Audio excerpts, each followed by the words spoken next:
नमस्कार दोस्तों, नवीन हियर। आज हम लोग 1857 रिवोल्ट का जो बाकी पोर्शन, एक छोटा सा पोर्शन बच गया है, जिसमें हम लोग देखेंगे role of Kunwar Singh in 1857 revolt. तो इसको हम लोग पूरा करते हैं। तो आप देखिएगा कि जैसे ही कोई आंसर का शुरुआत करते हैं तो हम लोग एक कोट से करते हैं। तो इसमें एक बड़ा अच्छा मतलब ये कोट दिया गया है सुरेंद्र नाथ सेन द्वारा। ये बोलते हैं कि he displayed the skill of seasoned warrior. क्या? हाँ, सीजनड वॉरियर मतलब ऐसा लड़े, दो वो लड़े पहली बार, लेकिन लड़े इस तरह से कि लगा कि जैसे बड़ा एक्सपीरियंस खिलाड़ी है। तो he skill of a season warrior in every engagement he fought. मतलब जो जो भी लड़ाई वो लड़े तो एकदम मतलब गर्दा उड़ा के लड़े। तो ये बात है। तो इस तरह से कोट से आप एक शुरुआत कर सकते हैं। लेकिन जब भी बात आएगा मतलब इंट्रोडक्शन लिखने का, तो इसमें आपको लिखना पड़ेगा कि जो हमारे कुंवर सिंह थे, तो वो कुंवर सिंह बहुत ही मतलब एज तो उनका हो ही गया था। एक प्रोमिनेंट जमींदार थे वो उस टाइम। कहाँ के? आप कहाँ के? मतलब जगदीशपुर के जमींदार थे वो। आरा आ जाइएगा ना तो उसी में जगदीशपुर है, ठीक है। वो शाहबाद रीजन वाला एरिया जो है अपना बिहार का, तो उस टाइम तो वहाँ का वो क्या थे, प्रोमिनेंट जमींदार थे, ठीक है। लेकिन उनका जो लीडरशिप एंड अनविवरिंग जो करेज था ना, मतलब ड्यूरिंग 57 रिवोल्ट का टाइम, तो वो उसको आप वहाँ पर मतलब इंट्रोडक्शन में रखिए, ठीक है ना। अब वो इस तरह से वो मतलब लीडरशिप अपना दिए ना कि वो आइकॉन बन गए इस रेजिस्टेंस का। वो आइकॉन बन गए, ठीक है ना। अक्रॉस द, हम करेंगे अक्रॉस द कंट्री, आप कह दीजिए कि वो आइकॉन बन गए। और बिहार के हीरो तो वो थे ही। तो उस तरह से हिस्ट्री उनको याद रखेगी। तो इस तरह से पार्ट करके आप एक इंट्रोडक्शन आप तैयार कर सकते हैं, ठीक है। तो चलिए हम लोग देख लेते हैं। तो कोट देख लेते हैं। He displayed the skill of seasoned warrior, मतलब एक्सपीरियंस खिलाड़ी, in in every engagement he fought. तो जहाँ जहाँ लड़े एकदम दिल से लड़े। तो ये सुरेंद्र नाथ सेन का कोट है, इससे आप शुरू कर सकते हैं। कह रहे हैं कि कुंवर सिंह ये प्रोमिनेंट जमींदार है अब जगदीशपुर, है ना, क्या इन बिहार शाहबाद रीजन में, emerge as a pivotal figure during the Indian rebellion of 1857 revolt. तो 1857 रिवोल्ट का ये his leadership and unwavering courage, क्या? हाँ, leadership and unwavering courage cemented his status to as one of the foremost icon of resistance during uprising and cherished hero in the annals of Bihar history.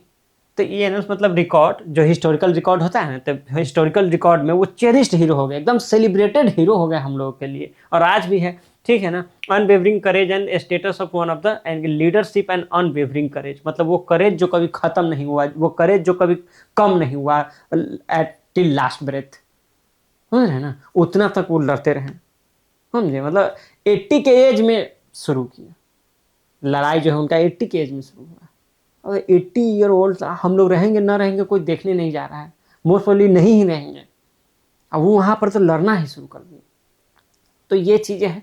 अब चलिए अब देखते हैं कि reason of उनका involvement का क्या रहा रीजन, तो वो आप देख लीजिए। तो रीजन में यही रहा कि आप देखिए कि जो रेवेन्यू जो डिमांड था ना, बहुत इंक्रीज हो गया अनआर्मी ढंग से। कभी कुछ आज ये मांग लिए, कल वो मांग लिए। तो वो जो है कि ये लोग राजा लोग हैं, बात का मतलब राजा लोग है, जमींदार लोग है, तो इन लोग का बात का वैल्यू बहुत ज़्यादा रहता है कि बोल दिए तो बोल दिए। इज्जत मांगता है, समझ रहे हैं ना, रिस्पेक्ट, डिग्निटी, ये सब मांगता है।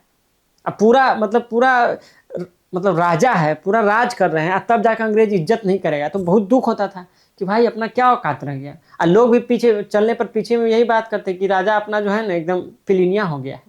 तो पिलिनिया राजा बन के कुंवर सिंह रहना नहीं चाहते थे। वो एकदम रीजनल प्राइड एकदम दिखाना चाह रहे थे कि भाई बिहार से हैं, तुम ये सब क्यों बोल रहे हो। अरे वही उनके अंदर था ना यार, कि भाई रीजनल प्राइड को हम जिंदा रखेंगे, अपना राजा वाला प्राइड को जिंदा रखेंगे, ठीक है ना। वो मतलब राजपूत वाला लड़ने का भी उनके अंदर वो था ही। तो वो सब चीज़ें था। अब देखिएगा जो ब्रिटिश इंटरफेरेंस जो हो रहा था ना बार बार, वो लोकल एडमिनिस्ट्रेशन में, या फिर आप देखिएगा झांसी एंड ऑल में सक्सेशन राइट्स में, तो वो सब दिख रहा था ना। अब एक जगह होता है तो सब दिखता रहता है, ठीक है। तो उस तरह से है जो, तो वो दिख रहा था। उसके बाद आप देखिएगा तो यही सब कारण रहा है, ये सब कारण रहा है किनका, तो इनका इन्वॉल्वमेंट का, किनका, तो ये खाना खाना लेकर आगे, 1 मिनट हम देखते हैं।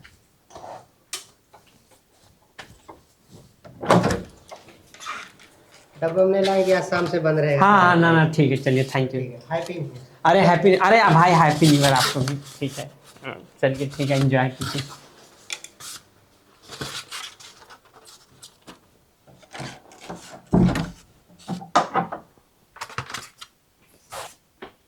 अब देखिए मेरा तो आ गया है लंच, वीडियो बना के खाएंगे आराम से मस्ती से। ठीक है चलिए कंटिन्यू करते हैं। डराइए दिए थे, ऐसे नॉक किए थे कि हाँ चलिए। तो ये देखिए, तो ये रीजन्स रहा है क्या, मतलब उनका इन्वॉल्व होने का इसमें, ठीक है ना। और रीजन के बाद आप देखेंगे स्ट्रेटजी क्या रहा है इनका। स्ट्रेटजी देखिए तो आपको याद आएगा एक मतलब बड़े ही लीडर का, तो उनका नाम है जेपी। तो इनका भी स्ट्रेटजी, उनका स्ट्रेटजी ना एकदम मैच मारता है, ठीक है। कैसे, तो आप देखिए दोनों गोरिल्ला टेक्निक का यूज करते हैं क्या। हाँ, gorilla technique and surprise red. वो कैसे गांव में छुप जाते थे, जाकर रेड मार कर फिर भाग जाते नेपाल। कौन, जेपी। तो उसी तरह से ये भी करते थे, कुंवर से भी करते थे गोरिल्ला टेक्निक से। क्योंकि आप डायरेक्ट मतलब ऐसा, आप समझ रहे हैं, डायरेक्ट लड़ाई करके आप ज़्यादा देर तक उनके सामने टिक नहीं सकते अंग्रेज के सामने। क्योंकि उनके पास जो आर्मामेंट सब रहता था, मारता था सीधे एकदम, गोली मारेगा कस के ना भाई। इनफील्ड राइफल आ गया था ना उनके पास। आपके पास क्या है, स्वॉर्ड एंड स्पीयर, है कि नहीं। तो इसीलिए वो जो है ना कि प्रोलॉन्ग्ड वार नहीं चाहते थे, 1-to-1 गोरिल्ला टेक्निक इसीलिए यूज करते थे। समझे बात को। अब उसके बाद देखिएगा, गोरिल्ला टेक्निक के बाद देखिएगा कि क्या करते थे, सरप्राइज रेड मारते थे। उसका अलायंस बहुत करते थे क्या। हाँ, अलायंस बहुत करते थे, जैसे मतलब लोकल लीडर सबके साथ, लोकल लीडर के साथ उनका अलायंस जो है कि जबरदस्त रहता था। तो अलायंस कर करके आप फिर जैसे ही ना एक ही तुरंत फिर शिफ्ट हो जाते थे, भाग जाते थे, फिर कहीं और चल जाते थे। वो अंग्रेज आया पकड़ने के लिए तो फरार है। तो वो अपना जो है ना, वो जो जगह जो है ना, वो बार बार शिफ्ट करते थे, रीग्रुपिंग करते थे। वहाँ गए तो उसके साथ, यहाँ गए तो उसके साथ। ये ऐसे यही टेक्निक के साथ वो डायरेक्ट कन्फ्रंटेशन को अवॉइड करना चाहते थे। प्रोलॉन्ग डायरेक्ट कन्फ्रंटेशन, ये जो कन्फ्रंटेशन था ना, उनको अवॉइड करके वो रखना चाहते थे। तो ये सब आप देखेंगे स्ट्रेटजी का पार्ट है। रिवोल्ट क्यों फेल हो गया, तो उसका भी कारण है। एक तो आप देखिए कि लिमिटेड कोऑर्डिनेशन रहा रिवेल्ड लीडर्स के बीच में भी। आप तो देखे ही होंगे ना पिछला लेक्चर में कि जमींदार सब भी इकट्ठा नहीं है। इवन सिपाही म्यूटिनी है, सिपाही भी साउथ का, पंजाब का, ऐसा दोनों इकट्ठा नहीं है। आज जो राजा रजवाड़ा प्रिंसली स्टेट हुआ करते थे, तो वो तो और देख लीजिए, सिंधिया से होलकर से लेकर हमारे दरभंगा के। ये तो हम नाम बता रहे हैं, ऐसा तो बहुत थे कि वो पूरा एकदम साथ दिए एकदम उन लोग का। कनिंग बाद में सबको प्राइस वाइस भी दिए। तो वो चीज़ देखिए कि लिमिटेड कोऑर्डिनेशन था। तो ये फेलियर का एक कारण बना। उसके बाद देखिए कि जो सुपीरियर ब्रिटिश का रिसोर्सेज था ना, हर ढंग से, अब रिइंफोर्समेंट एक के तुरंत पे पहुंच जाता था। मान लीजिए कुंवर बाबू लड़ रहे हैं, तो जितना लोग है उतना से लड़ रहे हैं। मरना यहाँ जीना यहाँ वाला कहानी था। लेकिन उनके साथ ऐसा नहीं था। वो लोग इधर से उधर भेज देते थे, वो पुलिस को जाता था घोड़ा पर दौड़ के, फिर उधर से लेके चले आता था। अच्छा, फोन नहीं, बैटलफील्ड पे मोबाइल लेकर कौन जाता, घोड़ा से जाकर बुला के ले आता था, या पहले बोल देता था कि भेज देना हम जा रहे हैं। तो रिइंफोर्समेंट उनका था, जो था रिइंफोर्समेंट जो उनका था, उनका रिसोर्सेज था। यही कारण है कि अंग्रेज उसको भी हरा दिया था, फ्रांस वाला को भी। जो फ्रेंच से भी लड़ाई होता था साउथ में, बुला लेता था बंगाल का आदमी को कि भाई चलो चलो चलो सबको लड़ो, चलो वहाँ पर। ऐसा फ्रेंच के पास ये फैसिलिटी नहीं था, इसलिए वो लोग हार गया। तो इसका यही था, इसका रिसोर्स जो है ना बहुत रिच रहा इसका। किसका, तो ब्रिटेन का।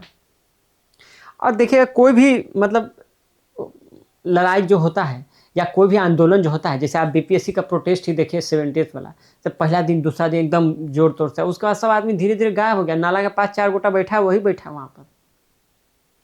तो इसको ना वो सस्टेन करने के लिए तो बहुत जोर लगता है, समझे। तो कोई भी मूवमेंट है ना, ज़्यादा लंबा दूर तक नहीं चलता। इसीलिए गांधी जी का यही ये रहता था कि मूवमेंट को लंबा नहीं खींचेंगे, चाहे चौरा चौरी हो तब, चाहे सिविल डिसोबीडियंस मूवमेंट हो तब, एकदम बैक ले लेते थे टाइम से, एकदम टाइम से। कि देखते कि लोग अब कम होता जा रहा। आप खेड़ा सत्याग्रह ही देखेंगे वहाँ पर, तो वहीं पर उससे पहले जो हुआ था, कहाँ पर गए थे, जैसे केक से हम लोग नहीं याद करते, हाँ, अहमदाबाद मिल स्ट्राइक चल रहा था। तो वहाँ पर सबको बोले कि जाके बैठ जाओ, भूख हड़ताल कर लो, और सब आदमी गायब। तो गांधी जी खुद बैठ गए वहाँ पर कि भाई लोग आए। तो जो मतलब ये जो इरोजन होता है ना कोई भी मूवमेंट का, तो वो भी होता है। तो इन लोग का सपोर्ट भी धीरे धीरे कम होते चला गया। पहले जोश में जो भी कम ही रहा, पहले भी जोश में, लेकिन और धीरे धीरे और कम होते चला गया। वो भी वो फेलियर का कारण है इसका। उसको भी आप लिखिएगा एकदम जरूर। उसके बाद आप देखिए तो क्या है, स्ट्रेटजी हो गया, रिवोल्ट हो गया, कंट्रीब्यूशन, कंट्रीब्यूशन तो रहा ही है। कंट्रीब्यूशन आप कैसे भूल सकते हैं, इनका inspired mass participation, mass participation को एकदम इंस्पायर किया कि नहीं। लोकल रेजिस्टेंस जो देखें, लोकल रेजिस्टेंस है कि नहीं, तो लोकल रेजिस्टेंस का तो ये सिंबल बन गए कि भाई लोकल रेजिस्टेंस मतलब ऐसा। और करेज, जो करेज ये शो किए तो काबिल तारीफ है। तो ये कंट्रीब्यूशन रहा है, ये एडवांस एज में जो इनका करेज देखा सब। उसका लेगेसी फॉर बिहार, तो लेगेसी फॉर बिहार देखिए तो कुछ नहीं, बस वही इनका सेक्रीफाइस और करेज ही हम लोग के लिए लेगेसी रहा। हम लोग की हिस्ट्री, हम लोग के मेमोरी में आज भी है। ठीक है, पिछले साल ही ऐसा करके मतलब बहुत सारा चीज़ ऑर्गेनाइज किया गया इनके बर्थडे पर कि हाँ भाई कुंवर बाबू का बर्थडे है तो ले लीजिए, जलसा कीजिए, एकदम जलसा होगा, सेलिब्रेशन नहीं जलसा होगा। मेरा एक दोस्त था, वो बोलता था मेरा बर्थडे सेलिब्रेट नहीं जलसा होता है, सीधे आप आ जाइएगा। तो ये चीज़ है, तो बहुत भयंकर बर्थडे सेलिब्रेट करते थे। तो ये चीज़ है, तो ये बात है कि यही सब है। कंट्रीब्यूशन हो गया, लेगेसी फॉर बिहार हो गया। कंक्लूजन में तो आप क्या देखिए, कंक्लूजन में देखिए कि इनका जो वेलोर एंड टेक्निक था तो वो मतलब बड़ा ही अलग था दूसरा लोगों से। और उनका देखिए कि जो मतलब बिहार के स्ट्रगल में, आप ये देखिए कि बिहार के struggle for the self determination, क्या हाँ सेल्फ डिटर्मिनेशन का बात किए, तो सेल्फ डिटर्मिनेशन क्या, हम लोग अपना से डिसाइड करेंगे, हम लोग राजा है, और आप बीच में आप बार बार परेशान कीजिएगा तो ये गलत बात है। तो उसका जवाब आपको करारा मिलेगा, वो सब बात हुआ। इसका इंड्यूरिंग लेगेसी है, ये पायनियरिंग फिगर थे क्या, हाँ pioneering figure, travel on the untravel path, true leader, lead by example, ऐसा ये थे एकदम। पायनियरिंग फिगर का ही मतलब ये होता है कि पहला आदमी, वो रास्ता दिखाने वाला, एकदम लेके चलने वाला, एकदम विजनरी। तो उस तरह का इनका लेगेसी रहा है। और उसके बाद आप देखिएगा कि ड्यूरिंग द अपराइजिंग ऑफ 1857, तब हम लोग कर लेते हैं एक बार इसको बाइंड अप करते हैं। इसमें ज़्यादा और कुछ है नहीं भाई, यही कंटेंट के लिए हम आपको ये डायलॉगबाजी के लिए बुलाए हैं आज और इसमें कुछ भी नहीं है। ये 10-12 मिनट का वीडियो होगा और उसके बाद हो गया। क्वेश्चन पूछेगा तो 7-8 नंबर में पूछेगा, वो आप लिख दीजिएगा। ठीक है, देख लीजिए, ये हो गया था। रीजन बताइए, deep resentment towards the heavy British taxes, heavy British taxes and revenue demand, हाँ आज 500 कल 1000। ठीक है, strong sense of regional pride, ठीक है, रीजनल प्राइड आज भी है। ठीक है, जिया हो बिहार के लाला।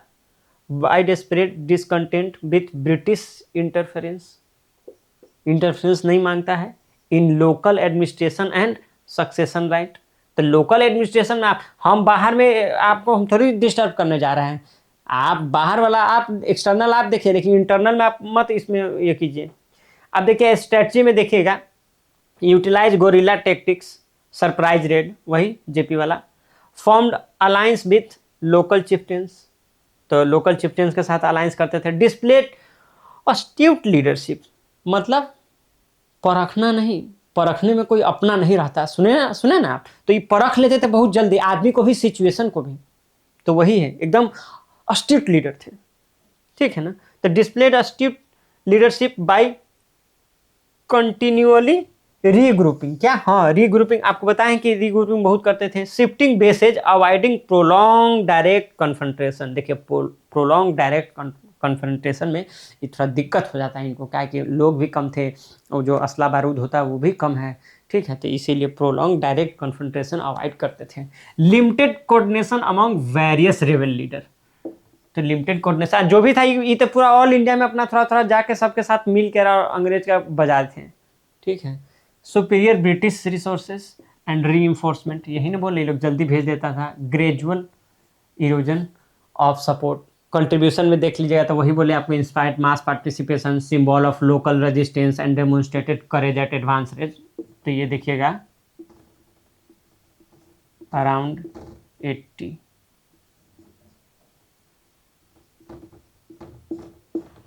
तो ये 80 अराउंड थे उस टाइम जब ये सब हो रहा था। लीगेसी फॉर बिहार, तो यही है ना, वर्ड है जब वीर कुंवर सिंह, वीर कुंवर सिंह को बोला था। ये देखिए ये है ना, वीर कुंवर सिंह में ठीक है, वीर सावरकर वाला वीर से कंपेयर मत कीजिएगा, समझे। तो ये भी ध्यान रखिएगा कि वीर कुंवर सिंह, इनका इज्जत है बिहार में।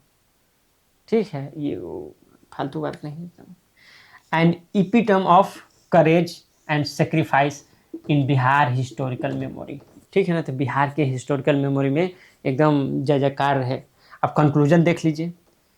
कुंवर Singh valour and tactical ingenuity left an indelible mark on Bihar's struggle for self-determination, ensuring his enduring legacy as a pioneering figure of resistance during the 1857 uprising।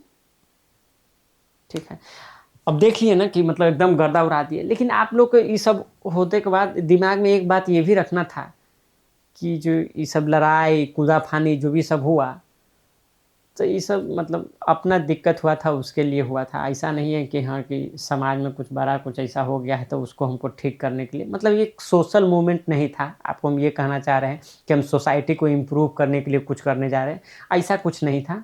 हाँ, मतलब वो डोंट कंसिडर दैट कि हाँ कि बाप रे बाप समाज के लिए लड़ के अपना जान दे दिया 80 साल के एज में, ऐसा भी कुछ नहीं था। इनका अपना दिक्कत जो हुआ था तो वही दिक्कत इनका अपना था, लेकिन लड़े एकदम जिंदा दिली से, आप यही बात कहिए। ठीक है, ये इस चीज़ के लिए आप अप्रिशिएट कीजिए। ठीक है, हाँ समाज का कुछ इससे लड़ाई से कुछ कायाकल्प हो या कुछ ऐसा कोई बात नहीं है। ठीक है, तो ये सब चीज़ें रह गया कि बाबू कुंवर सिंह और ये 1857 रिवोल्ट के बारे में ये सब हो गया। अब हम लोग जो नेक्स्ट लेक्चर से ना थोड़ा सा हम लोग जैसे हम लोग पर्सनालिटी ही देख रहे हैं, गांधी बापू को देखे, कुंवर सिंह को देखे, और उसके बाद हम आगे चलेंगे तो फिर देखेंगे ना हम लोग क्या बोलते हैं उनको, जवाहरलाल नेहरू को देखेंगे, फिर उसके बाद गुरुदेव को देखेंगे, शाहजानंद सरस्वती को देखेंगे। तो ये सब आपको देखना है साथ में, तो चैनल को कर लीजिए सब्सक्राइब। ठीक है ना, और मज़ा आएगा फिर आपको, साथ साथ इसी तरह चलते रहेंगे तो फिर हिस्ट्री जो है कि अगला 10-15 दिन में ख़त्म हो जाएगा पूरा का पूरा। तो चलिए फिर लगे रहिए और take very good care of your health. You got to know that कि टुडे इज़ लाइक मतलब last days of this year, तो ये चीज़ें हैं। तब मैं ये रिकॉर्ड कर रहा हूँ, इसीलिए आए थे भैया, वो हैप्पी न्यू ईयर विश करके गए हैं, लेकिन आप तो अभी देख रहे हैं तो हमको तो लगता है कि फरवरी हो गया होगा। चलिए तो खैर ठीक है, वैलेंटाइन डे मनाइए आप लोग खुशी खुशी। Okay bye, take very good care of your health. Naveen Kumar is signing off, bye bye and take care.